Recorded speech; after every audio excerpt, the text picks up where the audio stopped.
नमस्कार, मैं हूं सौम्या माथुर और आप देख रहे हैं रिपब्लिक हरियाणा। जब से वैक्सीनेशन की प्रक्रिया शुरू हुई है तब से लेकर अब तक लोगों में अलग अलग तरह की भ्रांतियां बनी हुई है कि क्या वैक्सीनेशन कराने के बाद वो नॉर्मल जिंदगी जी पाएंगे। अलग अलग तरह की भ्रांतियां निकलकर सामने आ रही है। इसी कड़ी में अगर हम लोग चिकित्सा अधिकारियों की बात करें तो उनके भी अलग अलग बयान आ रहे हैं कि लोगों को भ्रांतियों में नहीं पड़ना चाहिए क्योंकि कोरोना वैक्सीन पूरी तरह से सेफ है। वैक्सीनेशन करवाने वाले ईएसआई मेडिकल कॉलेज के वरिष्ठ चिकित्सा अधिकारियों ने पत्रकारों से बातचीत करते हुए लोगों को सभी भ्रांतियों से दूर रहने की सलाह दी और कहा कि आज उन्होंने भी टीका लगवाया है और यह बिल्कुल सेफ है। इसे लगवाने के बाद उन्हें किसी किस्म की कोई परेशानी नहीं हुई। मेडिकल कॉलेज में टीकाकरण का शुभारंभ करने पहुंची बीजेपी एमएलए ने कहा कि विकसित देशों में कितने समय में वैक्सीन बनाई गई, उतनी ही समय में भारत के वैज्ञानिकों ने दो वैक्सीन बनाने में सफलता हासिल की है। इसके लिए वे बधाई के पात्र हैं। उन्होंने कहा कि यहाँ मेडिकल स्टाफ ने टीका लगवाकर इसकी शुरुआत की है, तो फिर इस टीके पर सवाल खड़ा करने वाले विपक्ष की बात कोई महत्व नहीं रखती। वहीं दूसरी सबसे बड़ी खबर हरियाणा के करनाल जिले से आ रही है।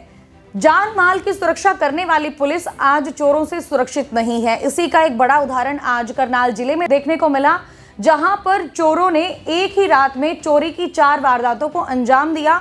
बताया जा रहा है कि पुलिस के क्वार्टर में वो घुस गए और घुसने के बाद 4 वारदातों को अंजाम देने के बाद फरार हो गए, जिसकी पुलिस को भनक तक नहीं लगी। जुंडला चौकी में तैनात पुलिस अधिकारी विजय कुमार के मुताबिक वे अपने परिवार सहित क्वार्टर नंबर 58 में रह रहे हैं। उनका परिवार रात के समय असंध में अपनी रिश्तेदारी में गया हुआ था, जबकि वे अपनी ड्यूटी पर थे। सुबह जब वे ड्यूटी से क्वार्टर पर लौटा तो मेन गेट का ताला टूटा हुआ था, घर में सामान बिखरा हुआ था। वहीं जांच की तो बेटी की शादी के लिए रखा 4.5 तोले सोने का सेट भी गायब मिला। जब आसपास चर्चा की तो पता चला कि चोरों ने उसी रात क्वार्टर नंबर 85, 93 व 182 में भी चोरी की वारदातों को अंजाम दिया। वहीं करनाल के वार्ड नंबर 2 से बड़ी खबर आ रही है। बताया जा रहा है कि वार्ड नंबर 2 के पार्षद बलविंदर सिंह को पुलिस ने रात को ही हिरासत में ले लिया। बताया जा रहा है कि नगर निगम के कामों में दखलंदाजी करने का बलविंदर सिंह पर आरोप था। वहीं देर रात बलविंदर सिंह के परिजन कभी एसपी तो कभी डीसी ऑफिस के चक्कर लगाते रहे। ये जो तस्वीरें आप देख रहे हैं ये है करनाल के बुड्ढा खेड़ा की, जहां पर दोपहर के समय नगर निगम का पीला पंजा चला था क्योंकि वे अवैध कॉलोनी थी। जिन लोगों के घर टूट रहे थे वो रो रहे थे, बिलख रहे थे, लेकिन वहां पर उस इलाके के पार्षद वार्ड नंबर 2 से बलविंदर सिंह ने मौके पर पहुंचकर काम को रुकवाने की कोशिश की थी। वो चाहते थे कि उन लोगों के खिलाफ कार्रवाई हो जिन्होंने कॉलोनी काटी, जिन्होंने मकान की रजिस्ट्री की। ऐसे में नगर निगम का पीला पंजा उन लोगों के घर पर चलकर चला गया जिन्होंने बुड्ढा खेड़ा की उस जगह पर मकान बनाए थे जो अनाधिकृत थे। मौके पर पार्षद बलविंदर सिंह और अधिकारी की बहस भी हुई। एक शिकायत बलविंदर सिंह ने दी कि उन्हें वहां चोटें आई। वहीं एक शिकायत बलविंदर सिंह के खिलाफ नगर निगम के अधिकारी ने दी कि उन्होंने काम में बाधा पहुंचाई है और काम को बाधित करने का प्रयास किया है। जिसके बाद रात होते होते सीआईए की टीम ने पार्षद बलविंदर को घर से ही गिरफ्तार कर लिया। पार्षद के परिजनों का आरोप है कि घर में आकर पुलिस वालों ने बदतमीजी की और उन्हें ले गए, जिसके बाद परिवार वाले कभी करनाल के एसपी और कभी डीसी के घर के बाहर रात को 1 से 2 बजे तक चक्कर लगाते रहे। पार्षद बलविंदर के परिजनों का कहना है कि अगर वो अपने वार्ड के लोगों के हक के लिए खड़े हैं तो उसके बाद एक कार्यवाही होती तो वो क्या करें। वहीं हरियाणा के यमुनानगर जिले से बहुत बड़ी खबर आ रही है, जहां पर बदमाश बेखौफ नजर आ रहे हैं। एक दिन पहले ही खबर आई थी कि यमुनानगर के एक आड़ती के साथ 9 लाख की गद्दारी हुई, यानी कि 9 लाख रुपए की लूट हुई। उसी कड़ी में एक और बड़ी लूट की खबर सामने आई है। आज बदमाशों ने 2 फाइनेंस कर्मचारियों को पांजुपुर नहर की पटरी के पास हथियार के दम पर बाइक के आगे बाइक लगाकर करीब 47,000 रुपए से भरा बैग लूट लिया। वही घटना की सूचना के बाद पहुंची पुलिस ने मामला दर्ज कर जांच शुरू कर दी है।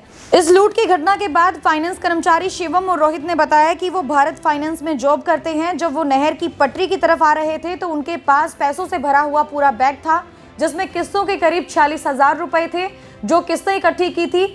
साथ ही साथ उन्होंने कहा कि कैश के साथ चार्जर और टैब और कुछ कागजात थे। बाइक सवारों ने उन्हें रोका और उनमें से एक बाइक वाला उतरकर सामने आया और पीछे से उन्हें पकड़ लिया और जबरदस्ती की। उनमें से एक ने कहा कि इसको मार दूं तो दूसरे ने मना कर दिया, जिसके बाद हथियार तान कर लुटेरों ने बैग झपट लिया। उन्होंने कहा कि उन्होंने पहले कभी नोटिस ही नहीं किया था कि कब से वो उन लोगों का पीछा कर रहे हैं। ग्राम सचिव की परीक्षा के बाद अब सबसे बड़ी खबर आ रही है कि सरकारी नौकरियों के लिए अब प्राइवेट स्कूल को सेंटर नहीं बनाया जाएगा।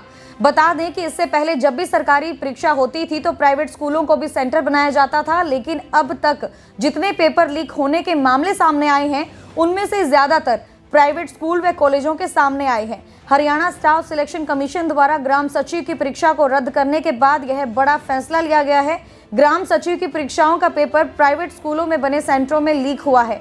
इसके लिए अलग से एक SIT टीम बनाई गई है। इसी के तहत कई व्यक्तियों को गिरफ्तार भी किया जा चुका है। पहले भी कई बार पेपर लीक होने के चलते पेपरों को कैंसिल किया गया है।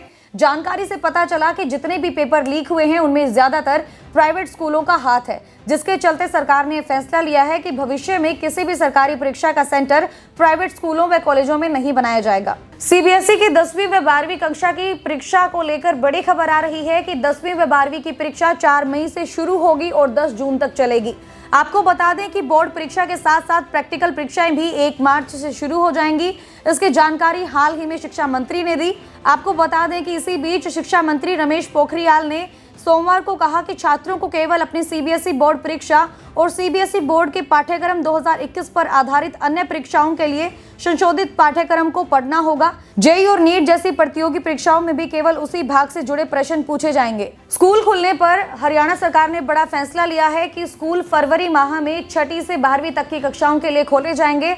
इससे संबंधित निदेशालय स्कूल शिक्षा विभाग की तरफ से सरकार को प्रस्ताव भेजा जा चुका है। इस संबंध में प्राइवेट स्कूल एसोसिएशन भी शिक्षा अधिकारियों के सामने पहले ही गुहार लगा चुकी है। अब इस पर अंतिम निर्णय हरियाणा सरकार को लेना है कि क्या फरवरी माह में स्कूल खोले जाएंगे या नहीं। आपको बता दें कि सरकारी स्कूल में 6ठी से 8वीं तक के 5.50 लाख विद्यार्थी पंजीकृत हैं, जो कोरोना की वजह से घर पर रहकर पढ़ाई करने के लिए मजबूर हैं। सरकार ने स्वयं 9वीं से 12वीं तक की कक्षाओं के स्कूल दिसंबर में खोलने के आदेश दे दिए थे। अब हरियाणा में बिजली वितरण को लेकर बहुत सारे सुधार आ चुके हैं। ग्रामीण क्षेत्रों की बात करें तो ग्रामीण क्षेत्रों में भी अब प्रॉपर तरीके से जो है बिजली जा रही है, जिसके चलते एक बहुत ही अच्छा कदम उठाया गया था कि शहरों में भी स्मार्ट मीटर लगाए गए थे। इसी कड़ी में लोगों की सहूलियतों को देखते हुए अब बिजली विभाग की ओर से एक बहुत ही सराहनीय कदम उठाया गया है। अब उत्तर हरियाणा बिजली वितरण निगम के उपभोक्ता अपने रजिस्टर्ड मोबाइल नंबर की सहायता से बिजली विभाग की ओर से साझा किए गए टोल फ्री नंबर 7087019636 पर कॉल करने के पश्चात उपभोक्ता बिजली सप्लाई से जुड़ी किसी तरह की कोई भी समस्या का समाधान प्राप्त कर सकते हैं। तो ये थी आज की हरियाणा की सबसे बड़ी तमाम खबरें। यदि आप चाहते हैं कि आप डेली इसी तरह की न्यूज सुने जो हरियाणा की तमाम बड़ी खबरें हों और जो आप तक पहुंचनी अनिवार्य हो, तो आप जुड़े रहिए रिपब्लिक हरियाणा के साथ। लाइक और सब्सक्राइब कर रहे हमारे पेज रिपब्लिक हरियाणा को। और इसी के साथ मैं सौम्या माथुर आप सभी दर्शकों से लेती हुई इजाजत। नमस्कार।